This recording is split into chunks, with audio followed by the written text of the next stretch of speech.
నమస్కారం రామకృష్ణ గారు. నమస్తే అండి. నమస్కారం వంశీరామరాజు గారు. నమస్కారం అండి. నా పేరు రఘునందన్ అండి. నేను తెలంగాణ కళారత్నాలని యూట్యూబ్ ఛానల్ ప్రమోటర్ని. తెలంగాణ కళారత్నాలని ఇదొక ప్యాషన్గా నేను సొసైటీకి కళాకారులందరినీ ఒక పుష్పగుచ్చంలాగా అన్ని రకాల కళాకారులను మన తెలంగాణలో ఉండే వారికి అందరికీ ప్రజలకు వారికి పరిచయం చేసే విధంగా దీనికి సంబంధించిన కళలకు కళా పోషకులు కళాకారులను అన్ని రకాల వ్యవస్థలను రూపొందించడానికి నేను ఒక చిన్న ఉడతా ప్రయత్నంగా చేస్తున్నానండి. మీ కళా ప్రయాణం గురించి చెప్పండి మాస్టర్. నేను ఇక్కడ హైదరాబాద్లోనే పుట్టి పెరిగానండి. చిన్నప్పటి నుంచి పాటలు అంటే చాలా ఇష్టం. అలాగే చిత్రలేఖనం అంటే పెయింటింగ్స్ అవి వేస్తూ ఉండేవాడిని. ప్రధానంగా పెయింటింగ్స్ మీద ఎక్కువ ధ్యాస పెట్టేవాడిని పాటల కన్నా. పాటలు వింటూ ఉండేవాడిని. అప్పట్లో టేప్ రికార్డర్స్లో క్యాసెట్స్ కొనుక్కొని కోటిలో అన్నీ రికార్డ్ చేసుకుని నాకు ఇష్టమైన పాటలన్నీ రికార్డ్ చేసుకుంటూ పాడుతూ ఉండేవాడిని. అట్లాగే నాకు పెయింటింగ్లో కూడా చాలా ఆసక్తి ఉండేది. మా ఇంటి పక్కనే పుత్లీ బౌలీలో ఉండేవాళ్ళం మేము. అక్కడ పక్కనే పోస్టర్స్ ఉండేవి. సినిమా పోస్టర్ వేస్తే అదే పోస్టర్ని నేను ఇంట్లో మా గోడ మీద వేసేవాడిని కలర్స్ తోటి. అన్ని పోస్టర్లు జనాలు చూస్తే ఏంటి ఆ పోస్టర్ ఇక్కడ అతికిచ్చారా అన్నంతగా వేసేవాడిని అనమాట. అలా అలా అలవాటు అయిపోయి బాపు గారి బొమ్మలు ఇవన్నీ వేసి చాలా ఆల్మోస్ట్ నేను ఆయిల్ పెయింటింగ్స్లో చాలా అప్పట్లో మాకు అంత స్తోమత లేకపోయినా నాకు ఉన్నటువంటి రిసోర్సెస్లోనే ఏదో ఒకటి చేసి నేను పెయింటింగ్స్ వేసుకునేవాడిని. 1994లో నాకు జ్ఞాని జైల్ సింగ్ ద్వారా ప్రైజ్ కూడా తీసుకున్నాను. సెకండ్ ప్రైజ్ ఆల్ ఇండియా లెవెల్లో పెయింటింగ్లో. సో అలాగా చాలా టైం టేకింగ్ ప్రాసెస్ అవుతూ ఉండేది. తర్వాత జాబ్లో స్టేట్ బ్యాంక్ ఆఫ్ ఇండియాలో జాబ్ వచ్చింది. దాంట్లో జాబ్లో చేయడం తర్వాత ఇంకా ఈ పెయింటింగ్ చేసేంత టైం దొరకలేదు. పాటలు అంటే అది ఎప్పుడైనా పాడచ్చు, విని పాడేదే కాబట్టి అప్పటి నుంచి ఆల్మోస్ట్ 82 నుంచి పాడుతున్నాను నేను. నా ఫస్ట్ కాన్సర్ట్. సంగీత ప్రవేశం ఉందా మీకు? సంగీతం లైట్ మ్యూజిక్ నేర్చుకున్నాను సార్. ఎవరు గురువు గారు? గోపాలకృష్ణ గారు అని బిహెచ్ఎల్లో ఉండేవారు. ఆయన దగ్గర సంగీతం లైట్ మ్యూజిక్ రాగలక్షణాలని చెప్పేవారు. పాట చెప్పి పాట రాగలక్షణాలు చెప్పి పాట చెప్పేవారు. అలాగా అంటే మిడిమిడి జ్ఞానమే, సంగీత పూర్తి జ్ఞానం లేదు. చిన్నప్పటి నుంచి వినికిడి జ్ఞానంతో రేడియోలో వచ్చేటటువంటి న్యూస్ వాయిసెస్ అన్నిటిని ఇమిటేట్ చేసేవాడు. రకరకాల అద్దంకి మన్నారని వాళ్ళందరూ, సూర్యనారాయణ, ఏడుద గోపాలరావు గారు, సూర్యనారాయణ, జ్యోత్స్నారాణి, వీళ్ళందరి వాయిసెస్. అలాగే ఇంగ్లీష్లో కూడా హిందీ టీవీ వచ్చేది. అప్పట్లో ఎక్కువ టీవీ హిందీనే వచ్చేది. వాళ్ళ న్యూస్లన్నీ చదువుతూ, ఇంట్లో రిసోర్సెస్ ఏం లేవు, ఒక కర్రకి చెంబు పెట్టుకుని అదే మైక్ అన్నట్టుగా చెప్తూ ఉండేవాడిని. ఏమిటో మరి అదృష్టం అది, దాని ములానో ఏంటో తెలియదు. నేను ఈ టీవీలో ఆల్మోస్ట్ ఒక 30-40 వేల మందిలో నేను సెలెక్ట్ అయ్యాను.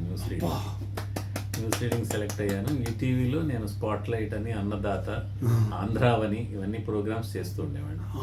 చాలా రెగ్యులర్గా చేశాను. అప్పట్లో బ్యాంకు ఇది రెండు కలిపి తీసుకుని రెండు చేసుకుంటూ ఉండేవాడిని. తర్వాత ఈ టీవీ షిఫ్ట్ అయిపోయింది రామోజీ ఫిల్మ్ సిటీ. నేనేమో ఉద్యోగం సికింద్రాబాద్లో చేసేవాడిని. అప్పుడు ఇల్లేమో డీడీ కాలనీ. సో ఇవన్నీ తిరగలేక అప్పుడు రామంతపూర్ వాళ్ళు కూడా ఆడిషన్స్ పెట్టారు, దూరదర్శన్ వాళ్ళు. అందులో కూడా మేము ఇద్దరం సెలెక్ట్ అయ్యాం అవుట్ ఆఫ్ 18,000 పీపుల్.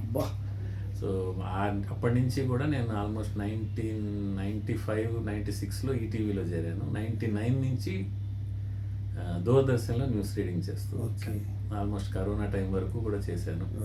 తర్వాత ఇంకా ఈ పాటల దాంట్లో నేను విఆర్ఎస్ తీసేసుకున్నాను. ఎందుకంటే అటువైపు న్యూస్ చదివేవాడిని, ఒక పక్క పెయింటింగ్, మల్టీ టాస్కింగ్ ఉండేది. నన్నేమో చాలా దూర ప్రాంతాలకు వేసాను. మా ఆవిడ రావడానికి లేదు, తనది స్టేషనరీ జాబ్ ఇక్కడ. సో తను రాలేదు కాబట్టి నేను ఇంకా ఇవన్నీ ఎందుకులే, పెన్షన్ ఉంది కదా అని, ఆ పెన్షన్ వస్తుందని చెప్పి ధైర్యంగా 13 ఏళ్ళు సర్వీస్ ఉందనగా వదిలేశాను. స్టేట్ బ్యాంక్ ఆఫ్ ఇండియాలో ఆఫీసర్గా. చాలా ధైర్యం. పిల్లలు చిన్నవాళ్లే అయినా కూడా మా ఆవిడ ఉంది కదా, ఇంత ముద్ద తినడానికి కొంచెం చాలే అనుకుని ధైర్యంగా దిగి అప్పటి నుంచి పాటల్లో ఎక్కువ కాన్సన్ట్రేట్ చేస్తూ ఉన్నాను. పాటలు మన వంశీ రామరాజు గారి ద్వారా 2 సార్లు అమెరికా, ఒకసారి సింగపూర్ వెళ్ళాను. ఇవి కాకుండా 13 దేశాలు కూడా వెళ్ళాను నేను. చాలా మంచి ఆయన ప్రోద్బలంతోనే యుఎస్ఏలో అసలు చాలా మంది మాకు ఇచ్చిన రివార్డ్ ఏంటంటే, మేము అమెరికాలో పుట్టి పెరిగి ఇక్కడ సిటిజన్స్ అయినా కూడా మేము ఇన్ని రాష్ట్రాలు తిరిగి ఉన్నాము. మీరు వచ్చినప్పుడల్లా 40 నగరాలు తిరుగుతున్నారని మమ్మల్ని కితాబ్ ఇచ్చారు వాళ్ళు. అంటే వాళ్ళు అక్కడ ఉంటున్న వాళ్ళు కూడా అంత తిరుగుంటారు. మన జనరల్గా చాలా మంది చెప్తుంటారు హైదరాబాద్లో ఉన్నవాడు చార్మినార్ ఎక్కువ చూడడు, బయట నుంచి వచ్చిన వాళ్ళు ఎక్కువ మంది చూస్తుంటారు. అలాగే మేము అమెరికాలో వెళ్ళి కూడా 40-50 ఈ పాటికి నాకు తెలిసి అండి ఒక 50 రాష్ట్రాల్లో 40 రాష్ట్రాలు కవర్ చేసేసాం అంటే ఆయన అయితే మొత్తం 50 చేసేస్తుంటారు. ఎందుకంటే ఆయన 30 సార్లు వెళ్ళారు, మేమంటే 2-3 సార్లు వెళ్ళాం. అలాగా వారి ఎన్ని ప్రోగ్రామ్స్ ఇచ్చారు మాస్టర్ ఇప్పటి వరకు? మొత్తం మీ 6,000 ఉంటాయి మొత్తం. ఫారిన్ కంట్రీస్ లోనే 150-160 ప్రోగ్రామ్స్ ఇచ్చారు. యూకే, స్కాట్లాండ్, మీరు చాలా యుగాండా, టాప్ రేటింగ్ సింగర్ కాబట్టి శ్రీలంక, చాలా ప్లేసెస్, చాలా టీమ్ మలేషియా. పాటలు అనేది ఇండిపెండెంట్, ఎవరన్నా పిలిస్తే వెళ్ళడం. మీకు ఏమైనా సంస్థ ఉందా? నాకు శ్రీకృష్ణ స్వరరాగ స్రవంతి అని ఒక సోషియో అనమాట చేస్తుంటారా ప్రోగ్రామ్స్? చాలా ప్రోగ్రామ్ 20 ఏళ్ళుగా చేస్తున్నాను. రవీంద్ర భారతిలోనే నా ఫస్ట్ ప్రోగ్రామ్ 2006లో కృష్ణం వందే జగద్గురుం అని ఇక్కడే చేశాను. అవును, అప్పటి నుంచి రెగ్యులర్గా ఇంకా రవీంద్ర భారతి, త్యాగరాయ గాన సభ అన్నిట్లో రెగ్యులర్ ప్రోగ్రామ్స్ చేస్తాను. ఇప్పుడు నేను సంస్థ మీరు ఎక్కువ ఎవరి ఘంటసాల గారి వాడతారా? నాకున్న పేరు ఏంటంటే ఇందాక సార్ చెప్పినట్లు నేను ఒక సింగర్కి పరిమితం అవ్వలేదు. ఓకే, అందరు సింగర్స్ పాటలు నాకు ఒక వరల్డ్ రికార్డ్ ఉంది. ఓకే, ఒక 6 hours ప్రోగ్రాంలో ఐ సాంగ్ 65 వాయిసెస్. ఘంటసాల గారు, ఎంఎస్ రామారావు గారి దగ్గర నుంచి ఇప్పటి కుమార్ సాను, సోను నిగమ్ దాకా 65 ఇంక్లూడింగ్ ఫీమేల్ వాయిస్.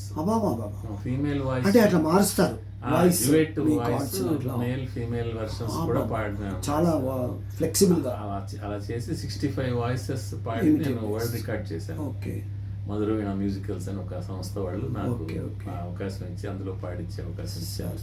సో అలాగే 65 వాయిసెస్ వరల్డ్ రికార్డ్ ఉంది. బహుగళ గాయకుడు అని అప్పట్లో 20 ఏళ్ళ నుంచి ఐ సింగ్ హిందీ, తెలుగు, కన్నడ, తమిళ్, మలయాళం, మరాఠీ, బెంగాలీ ఇన్ని లాంగ్వేజెస్ లోను పాడాను. అండ్ క్యాసెట్స్ లో సుమారు 25-30 క్యాసెట్స్ పాడాను. టిప్స్ కంపెనీకి, లహరీ కంపెనీకి, టీ సిరీస్ కి, వీటన్నిటికి చాలా పాటలు పాడాను. ఏదో క్లుప్తంగా చెప్పాలంటే ఇది. మీకు ఏమేమి అవార్డ్స్ వచ్చాయి సార్? అవార్డ్స్ కానీ రివార్డ్స్ కానీ? అవార్డ్స్ అంటే బిరుదులు చాలా చాలా కొన్ని గాన కళా సార్వభౌమ అమెరికాలో 24 తెలుగు అసోసియేషన్స్ కలిపి చిట్టన్ రాజు గారని మా మెంటార్ అక్కడ ఉన్నారు. ఆయన అసలు ఈ రోజున అమెరికాలో వంశీరామరాజు గారు కానీ మేము అలాంటి సింగర్స్ కానీ అక్కడ పాడగలిగాము అంటే ఆయన ప్రోత్సాహం, ఆయన యొక్క మెంటర్షిప్లోనే. ఆయన is considered as Hasya Brahma of America. Vanguri foundation of America చాలా పుస్తకాలు ప్రచురించి ఆయన తెలుగు సేవకి ఆయనకి పద్మశ్రీ ఇవ్వచ్చు, అంత గొప్పగా చేశారు. అలాగే వీరికి కూడా పద్మశ్రీ ఇవ్వచ్చు. అది అలా అన్ని చేసుకుంటూ గానకళా సార్వభౌమని, అంతర్జాతీయ గానకళా ప్రపూర్ణ అని, బహుగళ గాయకుడని, ఇలా బిరుదులు ఒక 50-60 దాకా ఉన్నాయి. చెప్పుకుందుకు అంటే అభిమానంగా వాళ్ళు ఇచ్చినందుకు చెప్పుకుందుకు. ఇప్పుడు ఉండే కళాకారులకు దీనిలో యూత్ కి ఏం అడ్వైజ్ ఇస్తారు యాజ్ ఏ ఆర్టిస్ట్ గా? ఒక ఆర్టిస్ట్ అంటే మరి చెప్తే వినే మీరు జస్ట్ కాదు, కానీ యాక్చువల్గా ఏంటంటే ఉచ్చారణలో చాలా పొరపాట్లు ఉంటున్నాయండి. చూస్తున్నాను, అంటే లా పలకదు, నా పలకదు, వాళ్ళకి తోచినట్టుగా పాడుతున్నారు. ఇటీవల కాలంలో చాలా రిమార్క్స్ వచ్చాయి కొన్ని పాటల మీద, పలకలేకపోతున్నారు. భాష మీద శ్రద్ధ మేము దూరదర్శన్లో చేసిన అక్కడ. మీ వయసు ఎంత మాస్టర్ ఇప్పుడు? నాకు 60 సార్. 60. అంటే మీ అనుభవంతో ఇప్పుడు జనరేషన్కి ఏం చెప్తారు? ఏం లేదు సార్, అంటే ఈ ఫీల్డ్ లో జీవనోపాధి ఉండాలంటే జీవనోపాధి ఉండాలంటే చాలా కృషి చేయాలండి. ఎందుకంటే కాంపిటీషన్. ఒకప్పుడు కరోనాకి ముందు గాయకులు తక్కువ మంది ఉండేవారు. ఎప్పుడైతే కరోనా సమయంలో 2-3 ఏళ్ళు గ్యాప్ వచ్చేసిందో ఈ ఆన్లైన్ యాప్స్ వచ్చేసాయి, స్మ్యూల్ అని, స్టార్ మేకర్ అని. దాంతో ఏమైపోయింది, ప్రతి వాళ్ళు పాడేవాళ్ళు అయిపోయారు. ప్రతివాడు సింగరే. ఒకప్పుడు ఒక వేదిక మీద పాట పాడితే 10 మంది పాట పాడితే 1000 మంది చూసేవాళ్ళు. కానీ ఈ రోజు రివర్స్ అయిపోయింది కేసు. 1000 మంది పాడుతున్నారు, 10 మంది కూడా చూసేవాళ్ళు. ఎందుకంటే ప్రతివాడు గాయకుడు అయిపోయాడు. దాంతో ఏమైపోతుంది, ఇంకా అందులో నిలబడాలి అంటే మనకంటూ ఒక స్పెషాలిటీ ఉండాలి. అందరి మీద మనకి లేని క్వాలిటీస్ మనం డెవలప్ చేసుకోవాలి. అటు క్వాలిటీ అయి ఉండొచ్చు, సాధనే అయి ఉండొచ్చు.